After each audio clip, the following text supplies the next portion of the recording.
আমি সেই জায়গাও দেখেছি, তায়েফের সেই জায়গাটাও দেখেছি যেখানে রাসূলুল্লাহ বেহুশ হয়ে পড়েছিলেন, সব থেকে বেশি রক্ত পড়েছে। রাসূলুল্লাহ যখন হুশ আসতেন, বেহুশ হয়ে গেছিলেন, ফেরেশতারা দাঁড়ায় কাঁদতেছে আর বলছে, ইয়া রাসূলুল্লাহ, আপনার এই করুণ অবস্থা দেখে আকাশের ফেরেশতারা কাঁদতেছে, আমি সহ্য করতে পারছি না। জিবরাইল বলছেন, আমি হুকুম চাই, আপনি আমাকে হুকুম দেন, দুটা পাহাড় মিলায় দিয়া সব কাফের পিছে শেষ করে দিন।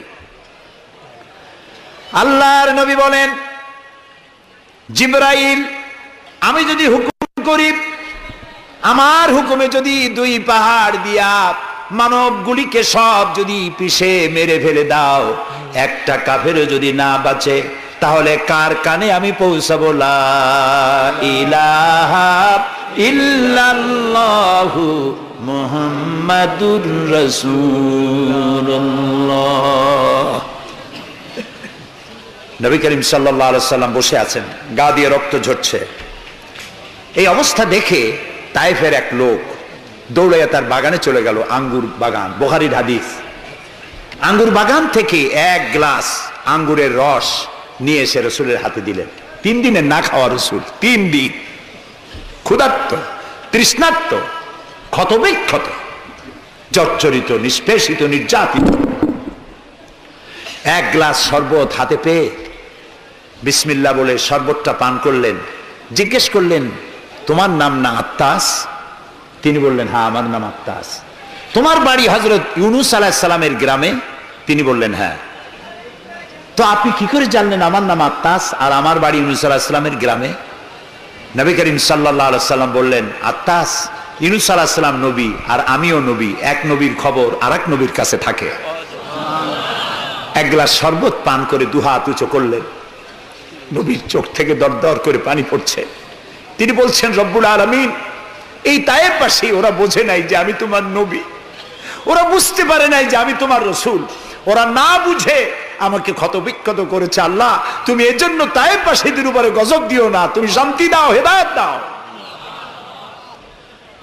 দুনিয়ার সকল নবী কোন কোন ক্ষেত্রে অধৈর্য হয়েছেন, নবী করিম সাল্লাল্লাহু আলাইহি সাল্লাম কখনো অধৈর্য হন নাই। প্রিয় ভাই সব, সুলাইমান আলাইহিস সালাম রাষ্ট্র পেয়েছেন, পিঁপড়ার ভাষা বোঝেন। কার ভাষা? পিঁপড়ার রাজা আছে না, চেনেন পিঁপড়ার রাজা? মাঝে মধ্যে পরিচয় করেন পিঁপড়ার রাজা কারা। মাথাটা মোটা, পিঁপড়ার রাজা আমরাও বলি। পিঁপড়ার রাজাকে হাতে নিয়েছেন, ডান হাতে। সূরা নামলে আল্লাহ তাআলা বলছেন, পিঁপড়া কথা বলতেছে, পিঁপড়া বলছে তার দলবলকে, সুলাইমান আলাইহিস সালাম আসতেছে তার সৈন্য সামন্ত নিয়ে, পায়ের তলায় পিষ্ট হয়ে মরে যাবি, সব গর্তে লুকা। তিনি পিঁপড়া হাতে নিয়ে কথা বলতেছিলেন পিঁপড়ার সাথে। সুলাইমান আলাইহিস সালাম কথা বলছেন পিঁপড়ার সাথে। এখন পিঁপড়ার ভাষা আমি বুঝি, এতে একটা অহংবোধ সৃষ্টি হতে পারে। পিঁপড়ারও ভাষা আমি বুঝি। নবুয়তের শান দেখুন, পিঁপড়ার ভাষা বুঝতেছেন, সেখানে তিনি বিনয়ী হয়ে গেলেন আল্লাহর সামনে। তিনি বললেন, রব্বি আউজি'নি আন আশকুরা নি'মাতাকাল্লাতী আন'আমতা আলাইয়া ওয়া আলা ওয়ালিদাইয়া। আয় আল্লাহ তাআলা, তুমি আমাকে ওই পরিমাণ শুকর আদায় করার তৌফিক দাও আমাকে, যে পরিমাণ নিয়ামত তুমি আমাকে দান করেছো। ওয়া আলা ওয়ালিদাইয়া, এবং আমার মা বাবার প্রতি যতটা নিয়ামত তুমি আমাকে দিয়েছো। ওয়ান আমালা সালিহান তারদাহু, আর আমাকে এমন আমল করার তৌফিক দাও যাতে তুমি খুশি হও। ওয়াদখিলনি বিরাহমাতিকা ফি ইবাদিকা সালিহিন, আর আল্লাহ আমাকে ইবাদে সালেহের মধ্যে শামিল করে দাও। সুবহানাল্লাহ। প্রিয় ভাই সব, আমার মূল বক্তব্য ছিল, এই সব সচ্চরিত্রবান সুপার কোয়ালিটির মানুষ আল্লাহর নবীরা মার খেলেন কেন? শুধুমাত্র দাঁত মাজা, সুরমা লাগান, দাড়ি লাগান। আমি যদি আপনাদের বলি সবাই দাড়ি রাখবেন, আপনারা কি আমার মারতে আসবেন? কেন মারবেন? আমি তো খারাপ কথা কিছু বলিনি, এই জন্য মারামারি হয় না। মারটা হইল কেন? মার হয়েছে এই কারণে, নবীরা বলেছেন লা ইলাহা ইল্লাল্লাহ, আল্লাহ ছাড়া কোনো ইলাহা নাই, আইনদাতা নাই, বিধানদাতা নাই, একমাত্র আইনদাতা তিনি। এখন আল্লাহর আইনটা কি সেটা আমাদেরকে বুঝতে হবে, সেটার দিকে আমি আগাচ্ছি ইনশাআল্লাহ। নবী করিম সাল্লাল্লাহু আলাইহি ওয়াসাল্লাম যখন এই কালিমার দাওয়াত দিলেন, মার শুরু হয়ে গেল। যারা এতদিন বলছিল আল আমিন, কি বলছিল রসুলকে? আল আমিন, তারাই এখন নবী করিম সাল্লাল্লাহু আলাইহি ওয়াসাল্লামকে পাগল বলা শুরু করলো। রসুলকে পাগল বলা হলে আঘাত লাগে কার গায়ে? আঘাত লাগে কোথায়? আল্লাহর গায়ে বলা যাবে না, আল্লাহর অস্তিত্বে আঘাত লাগে। আল্লাহ রাব্বুল আলামিন এই কাফেরদের অপবাদের জবাবে আল্লাহ তাআলা প্রতিবাদ করলেন। তিনি বললেন, ওয়ামা সাহিবুকুম বিমাজনুন, তোমাদের সাথী পাগল নয়, তোমাদের সাথী বললেন আল্লাহ তাআলা। কেন? তোমরা তো এই লোককে হতে দেখেছো, তার শৈশব, কৈশোর, যৌবন, আর এই বয়স পর্যন্ত তোমরা তাকে চোখের সামনে দেখেছো। পাগলামির কি দেখলে তোমরা তার ভেতরে? কেন পাগল বলো? তিনি পাগল নন, তিনি শায়ের নন, তিনি জাদুকর নন, তিনি গণক নন, তিনি আমার নবী। প্রিয় ভাই সব, মুসলমানেরা মার খাচ্ছে, পালিয়ে বেড়াচ্ছে। বুখারী শরীফে এসেছে ওয়ান খাব্বাব বিন আরিত রাদিয়াল্লাহু তাআলা আনহু আন্নাহু قال شكونا الى رسول الله صلى الله عليه وسلم وهو متوسد بردة له في ظل الكعبة। হযরতে খাব্বাব বলেন, আমরা অত্যাচারিত হয়ে একদিন নবী করিম সাল্লাল্লাহু আলাইহি ওয়াসাল্লামের কাছে গেলাম, যে দেখতে পেলাম তিনি কাবা শরীফের ছায়ায় চাদর মুড়ি দিয়ে আরাম ফরমাচ্ছেন। আমরা কাছে গিয়ে বললাম, আলা তাদুলানা আলা তাস্তানসিরুলানা ইয়া রাসূলুল্লাহ, হে রাসূল। মাইর খাইতে খাইতে আমরা শেষ হয়ে গেলাম। আমাদের মুসলমানদের উপরে আগুন চাপা দেওয়া হচ্ছে, পাথর চাপা দেওয়া হচ্ছে, বেলালকে উটের পায়ের রশিতে বেঁধে উট তাড়ানো হচ্ছে। ক্ষুধার জ্বালায় শেষ হয়ে গেলাম, ঘুমাইতে দেয় না, মাইরে অস্থির হয়ে গেলাম। হে রাসূল, আপনি কি আল্লাহর কাছে আমাদের জন্য দোয়া করবেন না? আপনি কি আমাদের জন্য আল্লাহর কাছে সাহায্য প্রার্থনা করবেন না? বুখারীর হাদিস। রাসূলুল্লাহ উঠে বসলেন, বললেন, ও খাব্বাব, তোমাদের আগে এই পৃথিবীতে যারা এসেছিলেন সেই সমাজের সমাজপতিরা কলেমার দাওয়াত দেওয়ার অপরাধে তাদেরকে ধরতো। ফায়ুখাজুর রাজুলু ফায়ুহফারু লাহু ফিল আরদ, তারা তাদেরকে ধরতো আর তাদের জন্য গর্ত খনন করত। ফায়ুজালু ফিহা, এরপরে সেই গর্তের ভিতরে তাকে কোমর পর্যন্ত গেড়ে দিত। সুম্মা ইউতা বিল মানশার, এরপরে করাত আনা হতো। ফায়ুদাউ আলা রাসিহি, এরপরে করাত তার মাথার উপরে রাখা হতো। ফায়ুজালু নিসফাইন, এরপরে করাত দিয়ে চিরে জীবন্ত মানুষকে দুই টুকরা করে ফেলে দেওয়া হতো। মা ইয়াসুদ্দুহু যালিকা আন দীনি, এত বড় অত্যাচারের পরেও সে যুগের একজন মুসলমানকেও আল্লাহর দ্বীনের পথ থেকে এক চুলও তারা সরাতে পারে নাই। রাসূলুল্লাহ বলছেন, ওয়াল্লাহি ওয়াল্লাহি, ও খাব্বাব, আমি আল্লাহর নামে কসম করছি। কে বলছেন? রাসূলুল্লাহ কসম করছেন, আমি আল্লাহর নামে শপথ করছি, লা ইউতাম্মান্নাল্লাহু হাদাল আমরা হাত্তা ইয়াসিরুর রাকিবু মিন সানা ইলা হাদারামাউত। সেদিন বেশি দূরে নয়, যেদিন ইয়েমেনের রাজধানী সানা থেকে সুন্দরী যুবতী নারীরা তাদের যৌবনের পসরা নিয়ে, সওদাগারেরা তাদের সম্পদ নিয়ে সানা থেকে রওনা করে সহস্র মাইল পাড়ি দিয়ে সৌদি আরবের হাজরামাউত পর্যন্ত পৌঁছে যাবে রাত এবং দিনে পায়ে হেঁটে। লা ইয়াখাফু ইল্লাল্লাহ, আল্লাহ ছাড়া কোনো ভয় তাদের অন্তঃকরণে থাকবে না। আবে জিবা আলা গানামি, তবে হ্যাঁ এটা ঠিক, লা ইয়াখাফু ইল্লাল্লাহ যদি বলা হয় আর কিছু না বলা হয়, তাহলে তো বোঝা যাবে যে বাঘ এবং সিংহরও ভয় থাকবে না। নবীর কথায় কোনো ফাঁক থাকে না, আল্লাহর কথায়ও ফাঁক থাকে না, নবীর কথায়ও ফাঁক থাকে না। একজন ইলেম কালাম কম, যখন ওয়াজ করতে যাইতো লক্ষ্য করতো যে সেখানে কোনো আলেম আছে নাকি। আলেম থাকলে অল্প কথা বলে শেষ করে দিত।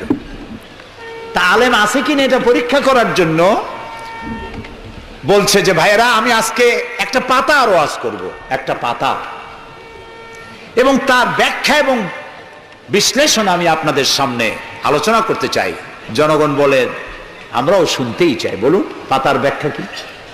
তিনি বলছেন, এমন একটি পাতা, এটি যদি মাটিতে পড়ে বাঘ হয়ে যায়, আর যদি পানিতে পড়ে কুমির হয়ে যায়, একজন দাঁড়ায় বলল, হুজুর বুঝলাম এই পাতার ফজিলত এমন, মাটিতে পড়লে বাঘ হয়, পানিতে পড়লে কুমির হয়, কিন্তু পাতাটি যদি অর্ধেক মাটিতে অর্ধেক পানিতে পড়ে তাহলে কি হবে? উনি বুঝলেন যে এখানে তো আলেম আছে, কাজী আমার ওয়াজ এখানে শেষ করি। ও আখির দাওয়ানা আলহামদুলিল্লাহি রাব্বিল আলামিন। কথার মধ্যে ফাঁক থাকলে এরকম হয়, কিন্তু আল্লাহর কথা, নবীর কথায় কোনো ফাঁক নাই। লা ইয়াখাফু ইল্লাল্লাহ, আল্লাহ ছাড়া কোনো ভয় থাকবে না। কিন্তু গরু ছাগল ভেড়া নিয়ে যাইতে গেলে যদি জঙ্গলের বাঘ আক্রমণ করে, সে ভয় কি থাকবে না? আল্লাহ রাসূল ব্যাখ্যায় বলছেন, লা ইয়াখাফু ইল্লাল্লাহ আবে যে আলা গানামি, তবে তোমার ঘোড়া, তোমার সাথের ভেড়া ছাগল পশু যদি থাকে তো তার উপরে বাঘের আক্রমণ এ ভয় থাকতে পারে, কিন্তু সম্পদ হরণ, সতীত্ব হরণ, জীবন হরণের কোনো ভয় থাকবে না, এমন সমাজ কায়েম হবে। লা ইয়াখাফু ইল্লাল্লাহ ওয়ালাকিন্নাকুম তাস্তাজিলুন, তবে তোমরা খুব তাড়াহুড়ো করছো, একটু সহ্য করো, একটু ধৈর্য ধরো। নবী করিম সাল্লাল্লাহু আলাইহি ওয়াসাল্লাম একটি সুন্দর সমাজ উপহার দিলেন।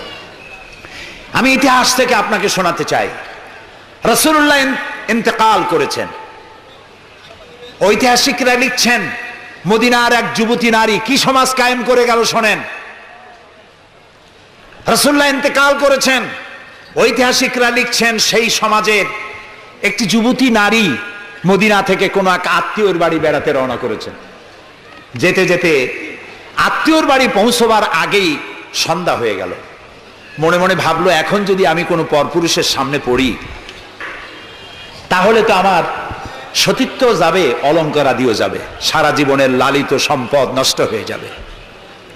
খুব ভীত সন্ত্রস্ত পদে এগোচ্ছে, আর বাঘ দেখা হরিণীর মতো তার চোখ এদিক ওদিক তাকাচ্ছে আর হাঁটতেছে। হঠাৎ দেখে দূর থেকে তার দিকেই এগিয়ে আসছে এক যৌবন ভরা এক যুবক। যুবককে কাছে আসতে দেখে যুবতী নিজের লালিত সম্পদ, সতীত্ব আর অলঙ্কার আদি হারাবার ভয়ে মাটির উপরে বসে পড়েছে, তার রুহু গলার কাছে এসে গেছে। ঐতিহাসিকরা লিখছেন যুবকটি যুবতীর কাছে এসে দাঁড়িয়েছে। যুবতী মহিলার চোখের উপরে চোখ রেখে যুবক ছেলে বলছে, মা, আমাকে দিয়ে তোমার কোনো অনিষ্ট হবে না, তুমি কোথায় যাবে আমাকে বলো, আমি পাহারা দিয়ে তোমার গন্তব্যে পৌঁছে দেব। আমার পরিচয় শোনো, আমি মুসলমান। সুবহানাল্লাহ। রাসূলুল্লাহ এই মুসলমান বানিয়েছিলেন, এই সমাজ বানিয়েছিলেন। তাই আমি আফসোস করে বলি, মরা মানুষ জিন্দা হওয়ার কোন সুন্নত যদি থাকতো, আর একজন সাহাবী যদি আজ জিন্দা হতেন আর আমাদেরকে যদি দেখতেন, তাহলে চিৎকার দিয়ে বলতেন, আল্লাহর কসম, রাসূলুল্লাহ দান্দার মোবারক শহীদ করে সাহাবীরা জীবন দিয়ে যে মুসলমান বানিয়ে রেখে গিয়েছিলেন, আল্লাহর কসম এগুলো সেই মুসলমান না। আমাদের চরিত্র এই পর্যায়ে পৌঁছে গেছে। রাসূলুল্লাহ সাল্লাল্লাহু আলাইহি ওয়াসাল্লাম ইসলাম দিয়ে মানুষকে একটি সুন্দর সমাজ দিয়েছেন। ইসলাম মানেই শান্তি। বলেন তো ইসলাম মানে কি? বলেন না, অর্থ কি? শান্তি। তবে শর্ত সাপেক্ষে, যারা আনুগত্য করবে তাদের জন্য শান্তি। আমরা একজন আর একজনের সঙ্গে দেখা হলে কি বলি? আসসালামু আলাইকুম। যারা প্রত্যেক দিন প্রতি মুহূর্তে একজন আর একজনকে সালাম দেয়, সেই জাতি কোনোদিন সন্ত্রাসী হতে পারে? সালামু আলাইকুম, আপনি বললেন ওয়ালাইকুম আসসালাম। নবী করিম সাল্লাল্লাহু আলাইহি ওয়াসাল্লাম বলেছেন, আফশুস সালাম ওয়া আতইমুত তুআম ওয়া সাল্লু আন-নাসু বিন-নিয়াম তাদখুলুল জান্নাতা বিস-সালাম। তিনটি কথা। কয়টি কথা শুনতেছেন আপনারা? এক নম্বর হচ্ছে সালাম বিনিময় করো বেশি করে। রাসূলুল্লাহ বলছেন, একটা গাছের এপাশে বসে দেখা হয়েছিল, সালাম দাও। গাছটা ঘুরে আসছে, লোকটা আবার সালাম দাও। আমাদের দেশে অভ্যাস নাই। সব বসেরা চায় আমার অধীনস্থ লোকেরা আমারে সালাম দিক। রাসূলুল্লাহ তার স্ত্রীকে সালাম দিতেন। এমনকি রাস্তা দিয়ে যাওয়ার সময় বাচ্চা পোলাপান খেলাধুলা করছে, তাদেরকে তিনি সালাম দিতেন। আমরা কি দেই? আমরা দেই না। হুজুররা মনে করেন মুরিদরা আমারে দেবে, মন্ত্রী মনে করে অন্যরা আমারে দেবে, এসপি মনে করে পুলিশ আমারে দেবে। কিন্তু সালাম যিনি আগে দেবেন তিনি অহংকার মুক্ত। সুবহানাল্লাহ।